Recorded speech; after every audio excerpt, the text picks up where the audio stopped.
everybody, this is Brad Arnold from the band Three Doors Down, and you're listening to the Moshpit on Sin. Hey everyone, this is Stefan from the Moshpit on Sin. On the line we have a gentleman from the Mississippi United States rock band Three Doors Down. In March, the band released their sixth album, Us in the Dark. Brad Arnold, the singer of Three Doors Down. Welcome to Moshpit. What's up, man? How you doing today? Doing absolutely great. Thank you for being on the show. Brad, where are we calling you from at the moment? I'm actually in Nashville, Tennessee today. I'm at home today, enjoying some time off. Okay, so you're feeling the country vibe, the country music vibe? Yeah. You know, actually, I live on a farm outside of Nashville. My wife races horses, so we have a place for horses here, and I have a place to get out back and ride ATVs and hunt and just be outside. That's where I love to be. Does the country music influence Three Doors Down? Not too much. You know, I grew up listening to country music some, but I grew up listening to kind of a little bit of everything. I'm the youngest of 7 kids, and so I just listened to whatever my brothers and sisters were listening to. Well, congratulations on the new album, Us in the Dark. So how's it feel to have it out, and what has the reaction been? Oh, man, you know, it's been great. The record's doing good, and everybody seems to be liking the songs, and man, we're thrilled with it, and you know, it'll keep us busy for the next couple of years and hopefully bring us back down there to see you guys. So what would you say is the theme of the record, you know, with the lyrics as well as the sound? Well, you know, we always want to be positive in the things that we put out there. And even some songs that kind of seem a little dark or a little down, you know, we want people to be able to identify with the songs and get something.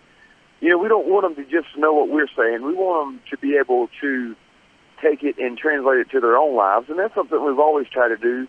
But you know, this record is a little more lighthearted in some ways. You know, it has maybe some serious things on it, but at the same time, you know, we went into the studio and we had a good time writing this record. You know, we've had a lot of ups and downs through this band's career, and I can thankfully say that we're in one of the best places that we've ever been right now, and we're just really enjoying ourselves, and I think it kind of shows on this record. Now, you have a music video for In the Dark, which features RJ Mitte from Breaking Bad. So how did this come about? Well, you know, the director wrote that video, and he said, you know, if we'll use this treatment for the video, we can get RJ Mitte to come be in the video, and he was gracious enough to come lend his time to the video, and he done a great job, you know, and with having him in there, he gave it some notoriety to get some traction, and he done a great job on it. And you know, and as far as, you know, on this video, the band's not in it, and I kind of like it better when the band's not in the video. It gives the director more of a time to tell a story with a very short amount of time. And so I actually didn't see it until it was done, and I was really happy with it. Yeah, it's a pretty great music video. So now your original bass player Todd Harrell was charged with vehicular homicide, in a situation that I believe is still ongoing. So did that whole situation take a huge toll on the band, both emotionally and in terms of the band's momentum? It definitely rocked. It rocked our boat for a while there. You know, it was a lot to deal with, and you know, I've known Todd a lot longer than I've been in a band with him, and I've known Todd since I was a little kid, and you know, and you hate to see that happen to one of your brothers, and you know, he made some very unfortunate decisions in his life, and you know, but all you can do is pray for somebody and hope that he gets his life straightened out, and just wish him the best. Now, the gap between this record and your last album, Time of Your Life, in 2011, is the longest gaps between albums in your career. So did you take your sweet time this time, or maybe did a few things get in the way, such as the aforementioned legal situation with Todd? Yeah, you know, I mean, that did take some time for us to kind of deal with that and get over that. But, you know, it was kind of, well, we put out, you know, Time of My Life in 2011, and we toured off it for a year, and then we put out a greatest hits record, and we toured off that record for a year, and then we done a year-long acoustic tour, and you know, and really time just kind of slid by on us, and then we spent a year writing and recording this record, and it was a really big gap, and so we knew that when we put this record out that we really needed to come back as strong as we possibly could, and we did take our time because it had already been a while, and we didn't want to rush anything. But it definitely won't be as big of a gap in between this record and our next record, hopefully. And but we're glad it's out and looking forward to touring off of it. So you have a new bass player and guitarist, well, your guitarist played on the Greatest Hits record. So what have the new guys added to the fold? Now, I'll tell you what, they fit as perfectly as you could ever ask someone to fit. You know, Justin, our new bass player, he's a great guy, and he's like my tour buddy. You know, me and him are always going and doing things together, and he's a great bass player. He has a great energy. He has a great attitude. And, you know, between he and Chet, they definitely brought some new flavors to the band and some new sounds and some new ideas, and those were really valuable on this record. Now, Three Doors Down haven't toured Australia, have them? I only found a record of a couple of appearances in 2001, but I don't think those were full concerts. Well, we've toured down there twice, but we only played a couple of times each time.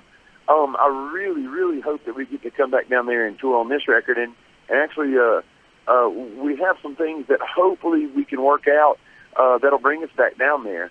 Australia is a beautiful place, and I really regret the 2 times that we were there that we didn't get to spend more time, because it's a beautiful place and the people are great, and you know, I'm not just saying that, it really is an awesome place, and you know, I hope this time that we do get to spend some time there, and I hope I get to bring my wife with me, because I'd love for her to get to see it.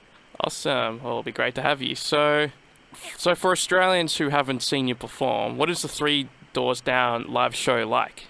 It's a lot of songs that you know, and you know, we also throw some songs in there that we enjoy playing and that fans you know, might not have heard before, and maybe some deeper cuts on the record. But you know, we don't stand on stage, we don't talk a lot, and you know, kind of get carried away with the whole talking. We believe in playing as many songs in the hour and a half as we possibly can. I think our hour and a half show is 22 or 23 songs. So we like to pack a lot in there, you know, because I've always believed that you're not at a concert to hear the guy talk. You're there to hear the band play. And we have a good time at the shows. Our ultimate goal is for everybody to walk out of that venue with a smile on their face.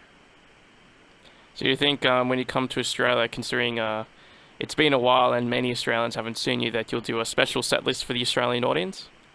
You will play as long as we possibly can. You know, it's such a long way, you know, really, that once you're there and you're on stage, you really should play as long as you can. And so I would expect an extended set down there, and we'll definitely play all the hits and some songs that people that have listened to the records would know, and some songs that people that haven't necessarily listened to the record would enjoy hearing, I hope. So you guys are often labeled alternative rock and especially post-grunge, and you know, people are obsessed with, you know, labeling things in music. So I just wanted to ask, what are your opinions on the so-called post-grunge label? You know, it's hard for me to call it anything. I've always had a problem with that, and not that anybody calls it anything, but I've always just kind of called us a rock band. You know, that it seems like it gets broke down into so many little mini genres of music that I don't really know the definitions of them good enough to call us anything. You know, I've always just called ourselves a rock band. Over to you yourself, Brad. How did you get into music? Let's start from the beginning. When you were a kid or during high school? Yeah, you know, I started out as our drummer, and I've always enjoyed beating on things, whether it was pots and pans when as far back as I can remember. My brother played drums, who's older than me. He played drums when he was in school, and I actually have a picture inside that on the back of it is written, I was 1 year old, and I was reaching over and beating on my brother's drums then.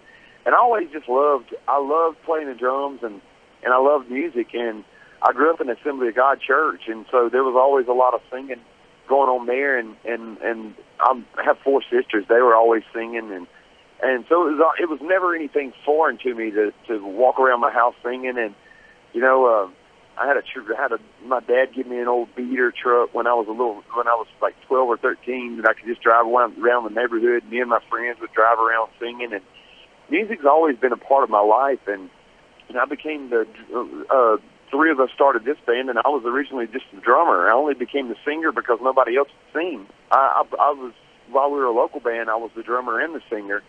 And when I played on the first record on Kryptonite and all that stuff, and then after that I kind of moved out from behind the drums and just became the singer.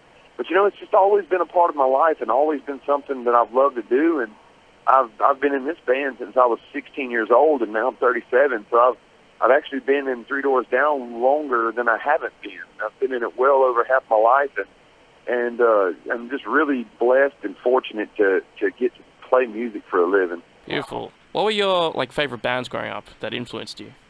You know, I grew up a lot on kind of the 80s rock and roll bands, you know.